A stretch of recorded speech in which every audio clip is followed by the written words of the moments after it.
right, so hello everyone. We have participants in the Zoom room.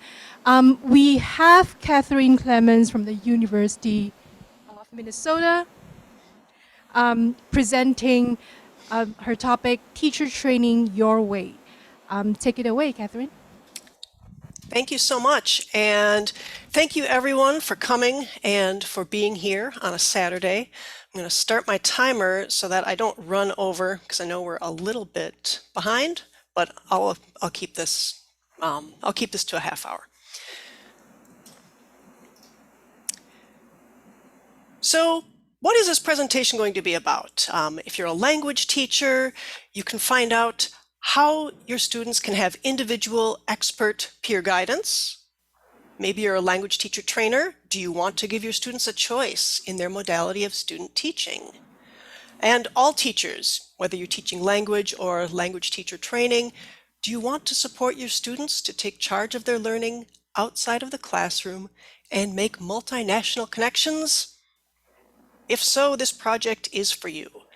I'm going to talk about a modest project that I have conducted for the last few years now, and it could be used in different contexts. And even though it's a small project, I think it could potentially have some really good rewards. I'm a teaching specialist at the University of Minnesota in Minneapolis. I teach English as a second language in our ESL program. And I'm also a PhD student in learning technologies at the University of Minnesota as well. And so this project combines both of these roles. So in the next half hour, I'll tell you a little bit about the project, tell you about the project design, data analysis and findings, and then I'll talk a bit about how to implement such a project if you'd like to, and then we'll have some time for questions. So like a lot of the research that you've heard about at this presentation or at this conference, this was born out of frustration during the pandemic. You remember spring and fall of 2020, right? The emergency remote teaching. I was teaching English as a second language then, and I just noticed that my students were really dying on the vine, let's say. I noticed that they were becoming less and less present in our online classes. And so my question was, I really want them to collaborate. I want them to engage. How can I help them when they are, they were in Minneapolis, but they were in their apartments. They had a very low level of English, and they felt quite cut off, as we all did. And so I started thinking of who could I have them collaborate with, and the group that came to mind was the teachers in training at our same university, at the University of Minnesota, because my ESL students have all different L1s. A lot of their L1s aren't taught at our school. And so when I was looking at people that they could connect with, I thought that these TESL teachers in training would be a great group for them to work with. So what they did, I paired my students.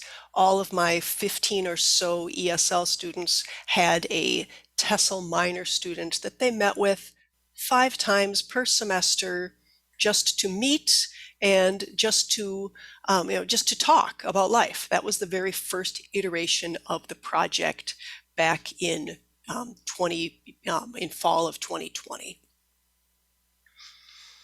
But because this was during the pandemic, during the depths of the pandemic, they were meeting online. Even though everyone was local to this area, they were still meeting online with their partners.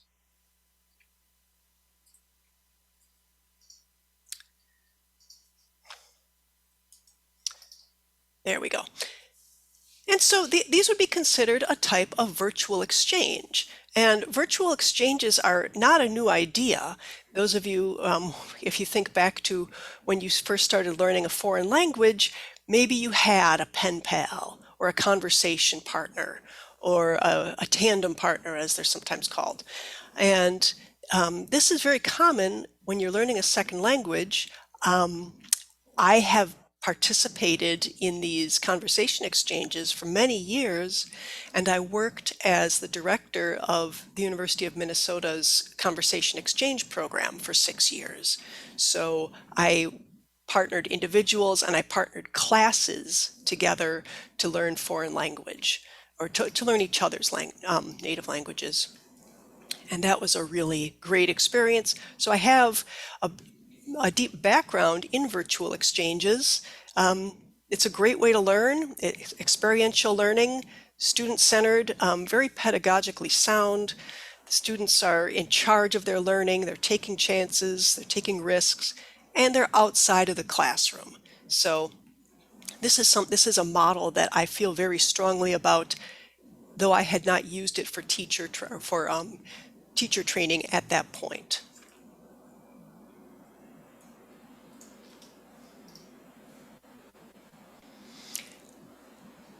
And I started to do more research about this. I was interested in finding out more about these virtual exchanges for language teacher training, and there's a lot of great literature about them, and a lot of recent literature too, where they have these virtual exchanges for teacher training have been used in a variety of ways.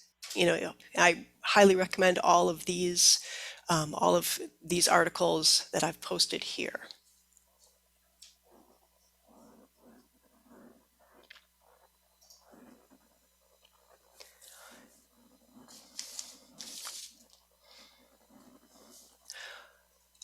However, when I was looking at the different research or different literature about virtual exchanges for teacher training, I didn't find a lot or very many studies that were focusing on teachers in training and the people who might be their students.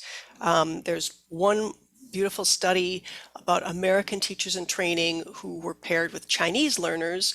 The Chinese learners were in an English grammar class, and then the American teachers in training acted as their tutors. So that's probably the most comparable study I found to what I am going to talk about here.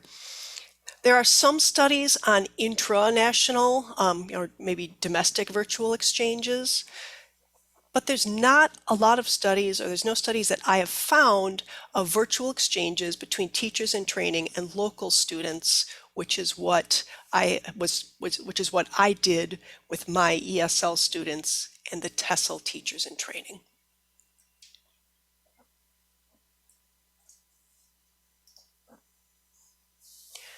So all of this leads up to the research questions in my present study. So I'll point out that I did pilot studies at the University of Minnesota using my ESL students and the local TESL minor students. I did those for 3 semesters, and then based on those earlier experiences, which were sort of ad hoc, I didn't have IRB for those, and that led me to my current study, which has the research questions of, what are the characteristics and features of peer-teacher training programs? How do the participants' perceptions of English language teaching change during their exchanges? And then what are reported challenges and affordances of peer exchanges for teacher training? And when I'm talking about a peer exchange, I mean teachers in training, typically undergraduates, paired with people who are around their age, university age students, and in this case, students who are learning English as a second or foreign language. And also when I'm talking about participants' perceptions of English language teaching, these are the participants that I'm looking at here are the teachers in training. So just to clarify, not the English language learners, but the teachers in training.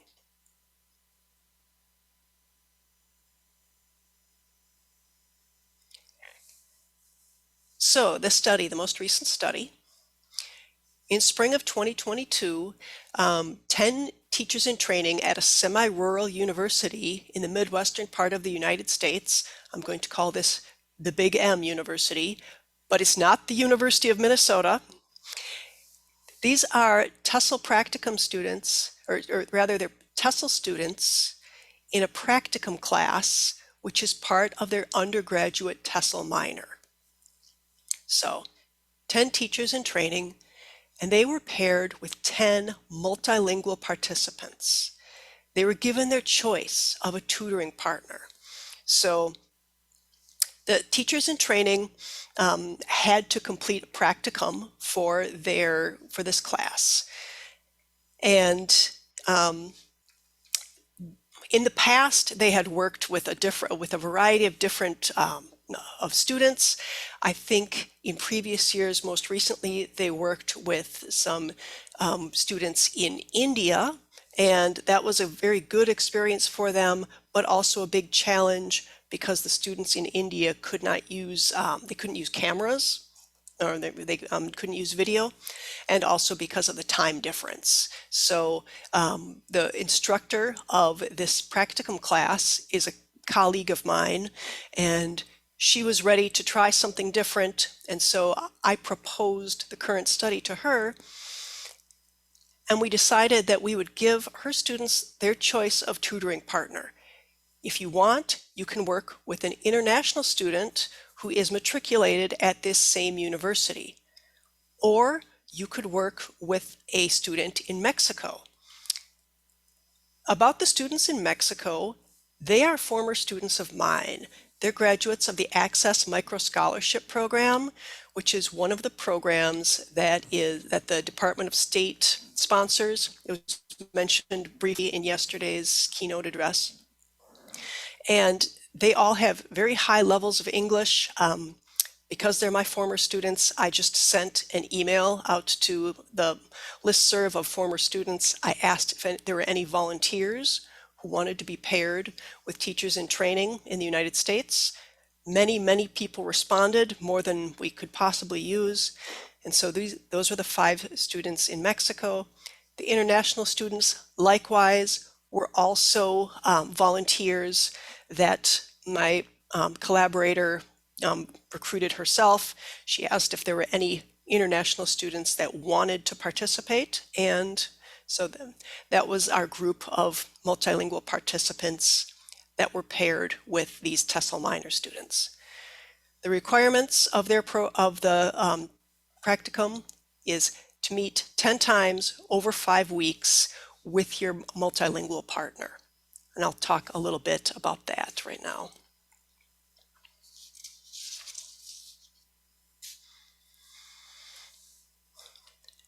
Methodology here, I like mixed methods. I'm a pragmatist at heart, and I like to use whatever method is best for the research. And in this case, we were using mixed methods.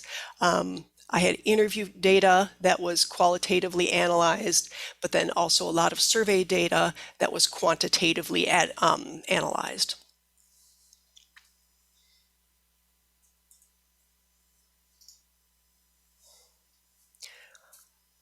More about the methodology.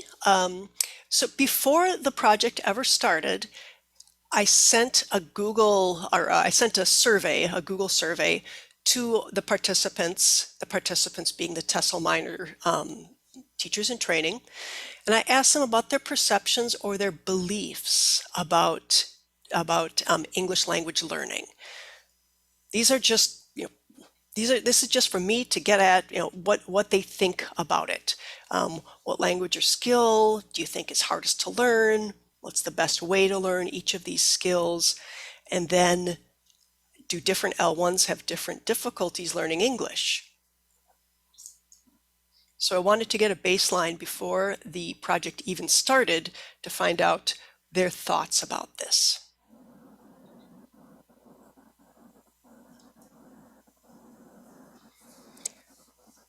During the semester, the teachers in training were paired with one multilingual collaborator. They had to meet 10 times, and this is a short window of time during which to meet, but this is what their program requires or entails. So that was how we came up with this timeline. In their first meeting with their multilingual partner, the teachers in training did a needs analysis. They had a conversation with their partner, and then they needed to decide what their partner's biggest priorities were in learning English going forward. And then in the remaining 9 meetings, they would do tutoring based on the needs analysis. The requirements were short meetings. You can meet in person if you have a local partner, or you can meet online if you have an international partner.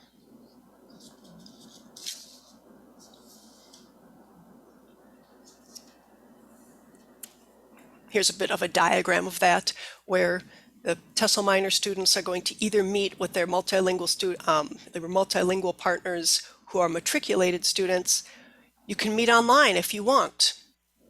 We were still coming out of the pandemic in spring of this year, but we gave them the option of meeting online if they wanted. It's a semi-rural school, so meeting online makes sense. There's a lot of distance between places. Or they can meet in person. If your partner is in Mexico, obviously you have to meet online unless you want to buy a plane ticket.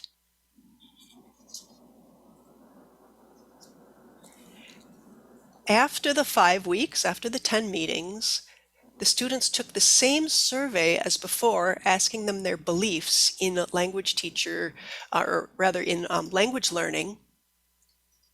But I asked them to respond how their views had changed as a result of meeting with their partners. And this is a hard one. This is hard because, again, it's a short amount of time, and some of them had already been teaching for a while, so they might already have very established beliefs that are not going to shift a lot just because of 10 meetings in 5 weeks. But that was the purpose of this survey.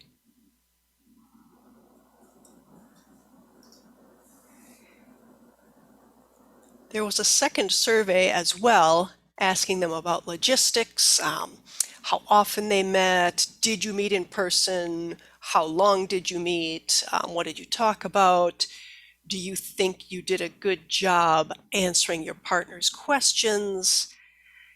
And the purpose here is for me to find out if the participants got out of it what they put into it.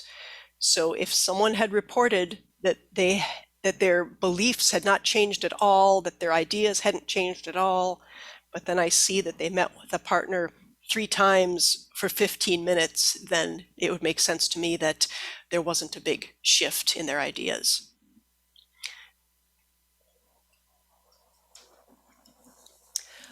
But the bulk of my information, the bulk of the data, came from semi-structured interviews that I did with the teachers in training.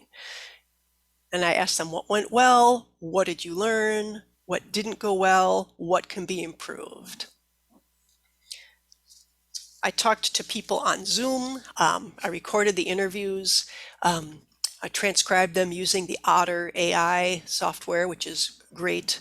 And then I used the Taget software to look for themes, which I'll talk about in a second.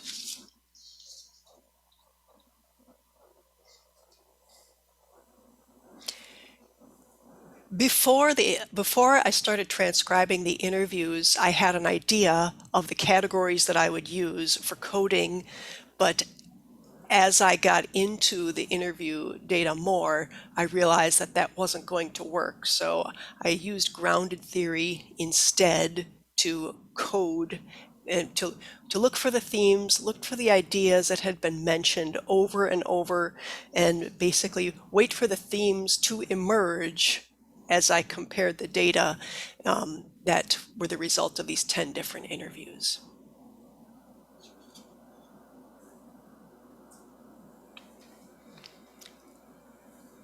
So that's the setup of the project and the data analysis. Now we get to the fun part. We get to the findings, and the findings were, quite frankly, surprising to me.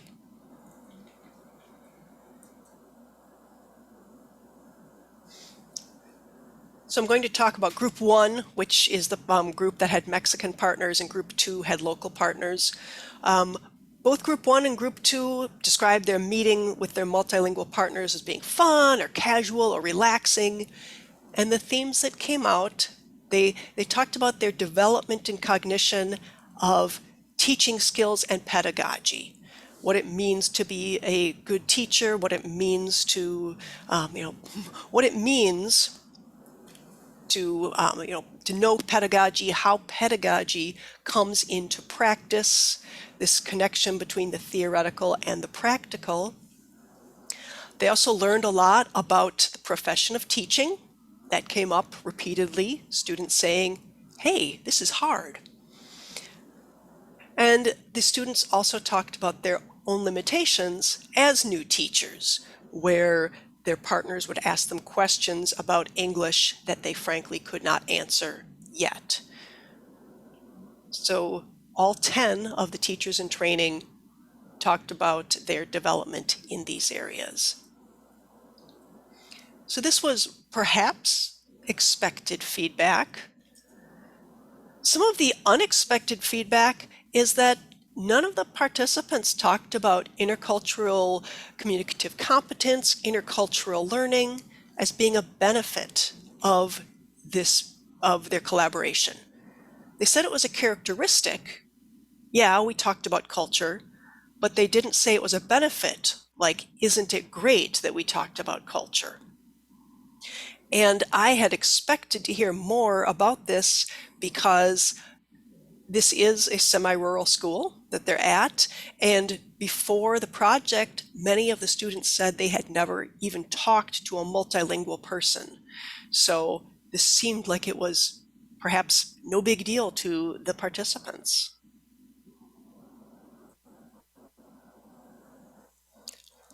Another surprise was technology, that there were no issues.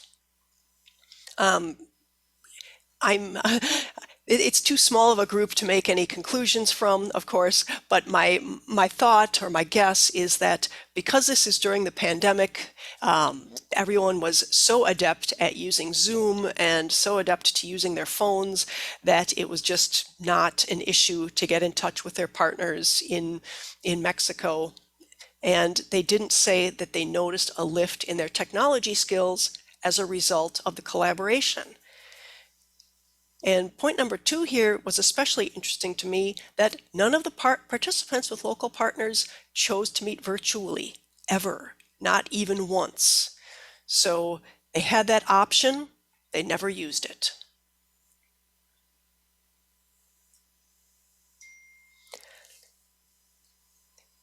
And I apologize for all the text on this slide.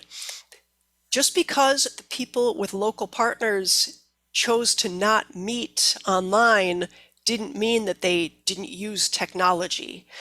I was surprised at the variety of methods that they used to, the variety of technology methods that they used to get in touch with each other. Here's a testimonial from someone with a local partner talking about how difficult it was to meet with their partner. And this participant mentions text, email, phone calls, just to get to a time to meet in person.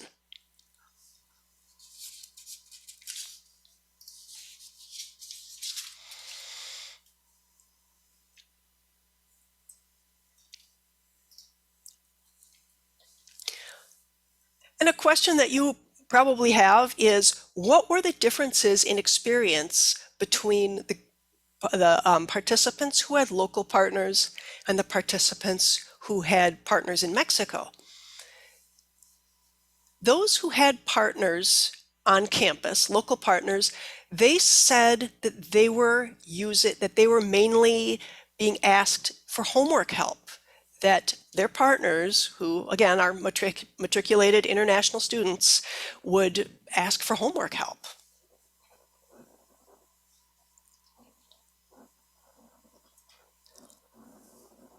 But the people who had partners in Mexico, the students in Mexico had an idea what they wanted to work on, and they wanted to work on very specific skills related to English. It's worth pointing out that the partners in Mexico are also students. Most of them are university students, but they didn't ask for help with their classes, even though some of their classes were taught in English. They had an idea of what they wanted to do with their English. So they brought the topics to their tutors.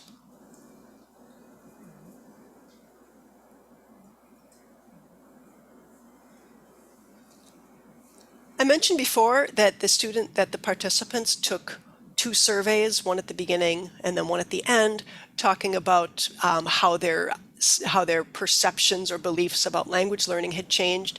And I did not notice a big shift in perceptions, except in the participants from group number 2, who had local partners. 75% of them listed a change in perception about the best way to acquire reading skills. Is this because the people in group 2 saw their partner's struggles with academic reading? Could be.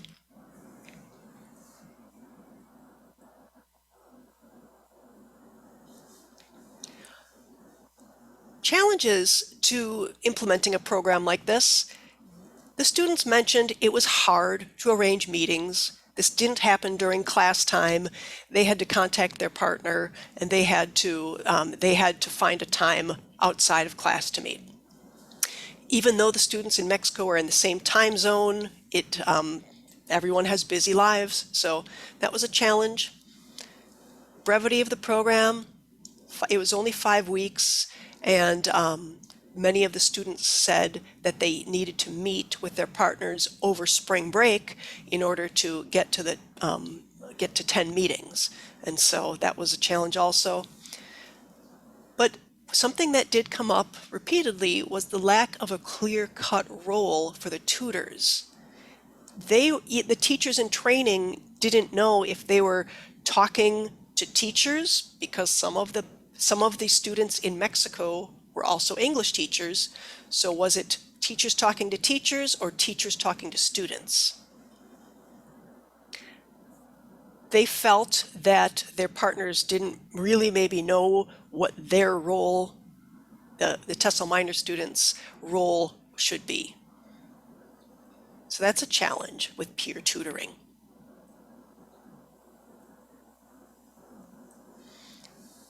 But in summary, everyone reported a change in their cognition. Even though there was no reported change in this small group in their technology or intercultural skills, the in-person and virtual groups had different experiences, and they had challenges, but I feel that their challenges were not insurmountable, and future iterations of this project will work to clarify so that these challenges are less.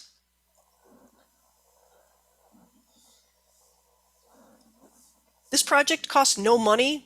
It used free or freely available technology. It required no class time.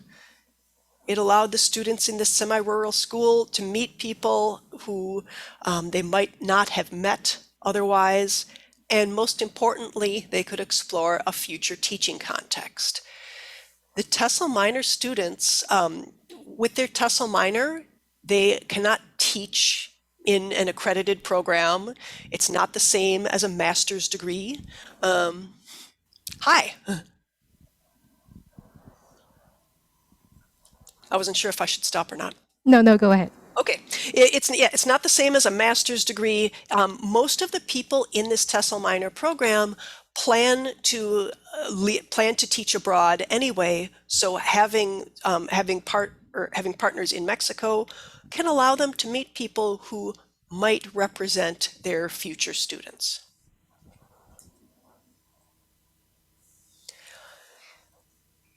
If you're interested in setting up a program like this, where can you meet, or where can you find partners for your students? So if you are teaching at a place like the University of Minnesota, you're doing teacher training there, Where can you find multilingual students to pair with your students?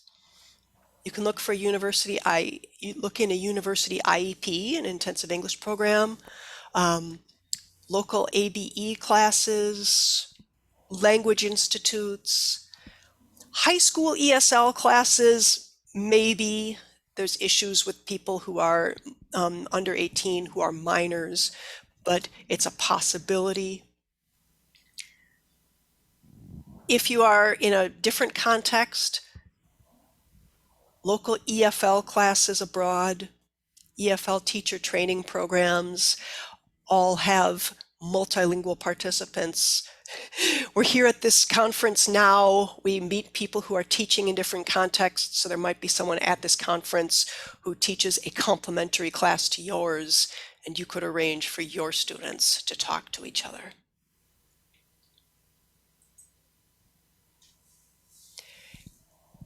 What level of multilingual learner should you pair your teachers in training with? Advanced or beginner? And that was one of the challenges with our program, where the multilingual learners were quite advanced and the teachers in training weren't sure, how can I help you? How can I improve your English? And so that was a challenge, but the multilingual learners also, with this high level of English, they knew what their tough areas were. Okay, I see that Jim is cutting me off. He wants to go to Q&A. Okay, we can go to Q&A. Okay, thank you very much. This was a really interesting project, pairing them up. Does anyone on Zoom or in person have any questions? Okay, if not, I have a very quick question. Yes. So when the teacher trainers chose whether or not to pair up with international students or students in Mexico, were there reasons as to how they made the choices they made? Thanks for asking that. Yes, it was, what group do you want to work with? Basically, where do you picture yourself teaching? So if you want to go and teach in Mexico or South America, Latin America, people who thought that they would be teaching EFL chose to have partners in Mexico. And those who thought that they would perhaps stay in the US, they opted for local partners. Okay, thank you very much. Does anyone else have any questions? Remote audience? Okay, we have one in-person question. Well, thank you very much. This is a very informative presentation, especially, like you said, if someone is interested in setting up a similar program, and it's a very challenging task to do. So I just wanted to compliment you on that. And my question, well, there were many things that were very interesting, and one question that in particular I would like to ask was about something that you said on slide 24, and that is about group 1 being focused on particular skills. Mm-hmm. So that's particular language skills, and I'm assuming there must have been something about the tasks as well. I'm just wondering, because you said the other group really wanted help with homework.